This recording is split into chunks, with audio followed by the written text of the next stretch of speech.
नमस्कार, यूपी तक में आपका स्वागत है। मैं हूं आपका संतोष और इस बुलेटिन में बताएंगे वो खबरें जो हैं तमाम अखबारों की हेडलाइंस। तो शुरुआत सियासत की उस खबर से जिसने पूरे देश में विपक्ष और सत्ता पक्ष के बीच बवंडर मचा दिया, और इसका सरोकार है उत्तर प्रदेश से, क्योंकि उत्तर प्रदेश में रणनीतिकार हैं इस जीत के। उत्तर प्रदेश में इस जीत को चुनौती देने वाले भी हैं। तो बात बिहार चुनाव की। बिहार में इस बार भी नीतीश कुमार की अगुवाई में एनडीए को 202 सीटों के साथ प्रचंड बहुमत मिल चुका है।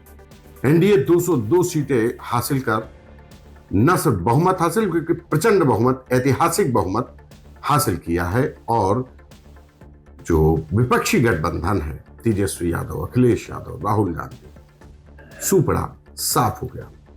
39 सीटों पर सिमट गया महागठबंधन। बिहार चुनाव के नतीजों से उत्तर प्रदेश में बीजेपी के नेता उत्साहित हैं। डिप्टी सीएम केशव प्रसाद मौर्य ने कहा कि ये अखिलेश यादव के लिए एक अभी उदाहरण है।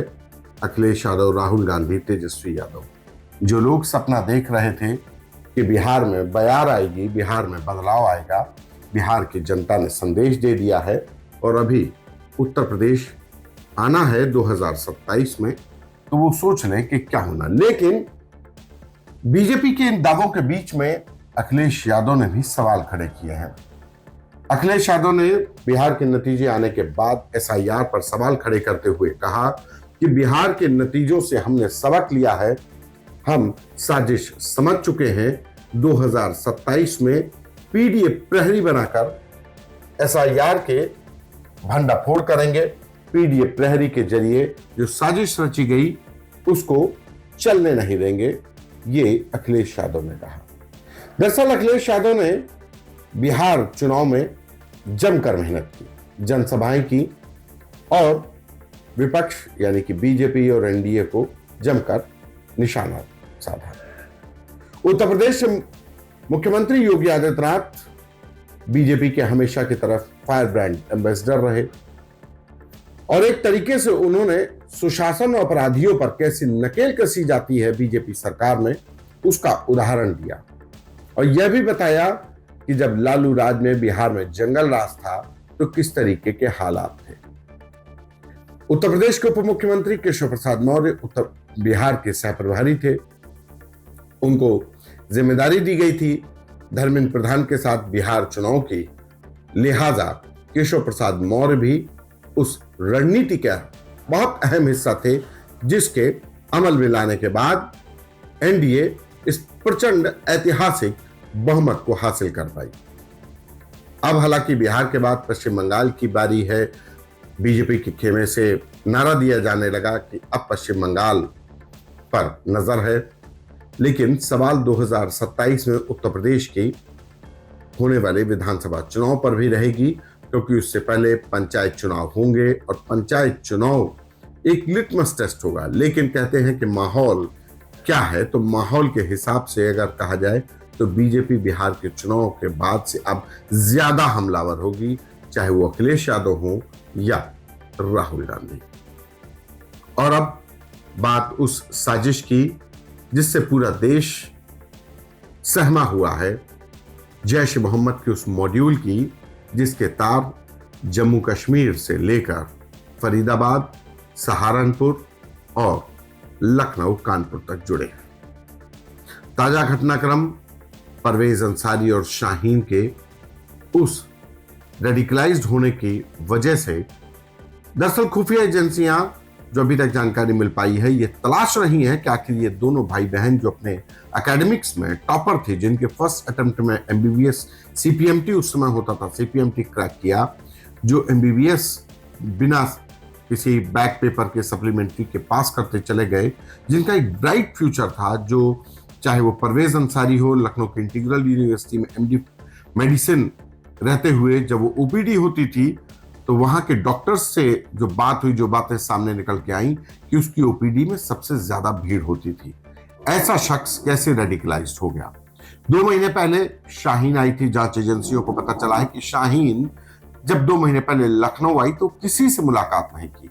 वो जीएसवीएम मेडिकल कॉलेज कानपुर जाने के आशंका जताई जा रही है। हालांकि यूपी एटीएस इस पूरे ट्रैवल ट्रेल को न सिर्फ शाहीन बल्कि तमाम उसके पासपोर्ट से भी निकालने की कोशिश कर रही है।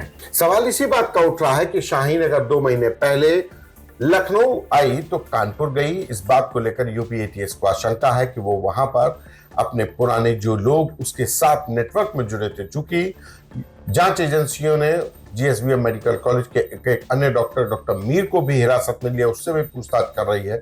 तो आशंका जताई जा रही है कि कहीं शाहीन जीएसवीएम मेडिकल कॉलेज के अपने पुराने इस फरीदाबाद मॉड्यूल के कारकुनों से तो मिलने नहीं गई थी, और आशंका जताई जा रही है कि परवेज अंसारी की जो कार बरामद हुई है उसी के जरिए वो खुद जीएसवीएम मेडिकल कॉलेज गई। लौटकर उसने कार परवेज अंसारी के पास खड़ी की और लखनऊ से वो वापस फरीदाबाद चली गई। जांच एजेंसियों को आशंका है कि शाहीन सईद 2 महीने पहले इसी फरीदाबाद मॉड्यूल के द्वारा जो साजिश रची जा रही थी उसको तैयार करने के लिए ही, उसको अमली जामा पहनाने के लिए ही, और आशंका है कि अमोनियम नाइट्रेट के साथ साथ जो एनपीके जो खरीदा गया, जो इकट्ठा किया गया, उसी को योजना को आगे बढ़ाने के लिए शाहीन कानपुर भी पहुंची थी। बहरहाल जांच अभी जारी है और यूपी एटीएस भी लगातार नजर बनाए हुए है।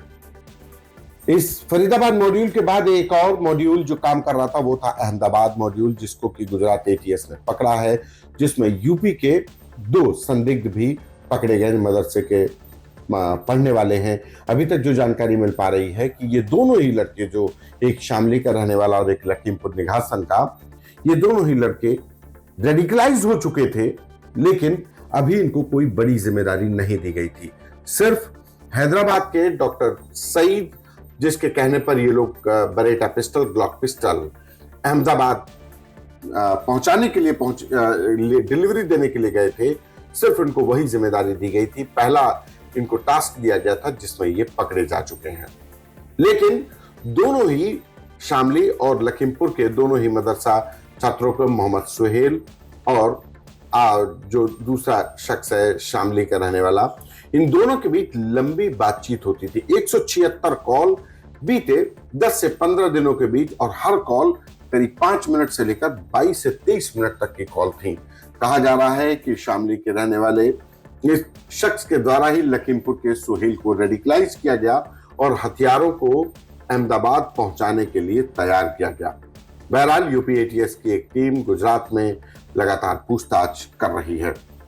इसके बाद बात उत्तर प्रदेश सरकार के कैबिनेट में लिए गए फैसले की कि अब उत्तर प्रदेश में वृद्धावस्था पेंशन के लिए स्वतः, यानी कि अपने आप जिसकी उम्र 60 साल से ऊपर हो जाएगी, उनके अकाउंट्स में वृद्धावस्था पेंशन पहुंच जाएगी। उत्तर प्रदेश सरकार ने कैबिनेट की बैठक के दौरान इस वृद्धावस्था पेंशन की नई योजना को, एक तरीके से नए सिस्टम को मंजूरी मिल गई है। समाज कल्याण विभाग के द्वारा अब परिवार आईडी बनाई गई। एक परिवार एक पहचान एक नंबर के तहत एक परिवार में जैसे ही किसी शख्स की उम्र 60 साल से पार होने वाली होगी, उसके अकाउंट्स की डिटेल लेकर उसके खाते में 15 दिनों में वृद्धावस्था पेंशन भेज दी जाएगी। उत्तर प्रदेश कैबिनेट में इस पूरी जो कार्य योजना बनाई गई थी समाज कल्याण विभाग के द्वारा वृद्धावस्था पेंशन को लेकर, इसको मंजूरी मिल चुकी है। बहरहाल आज यूपी तक के इस पहले बुलेटिन में इतना ही। दीजिए मुझे इजाजत। नमस्कार।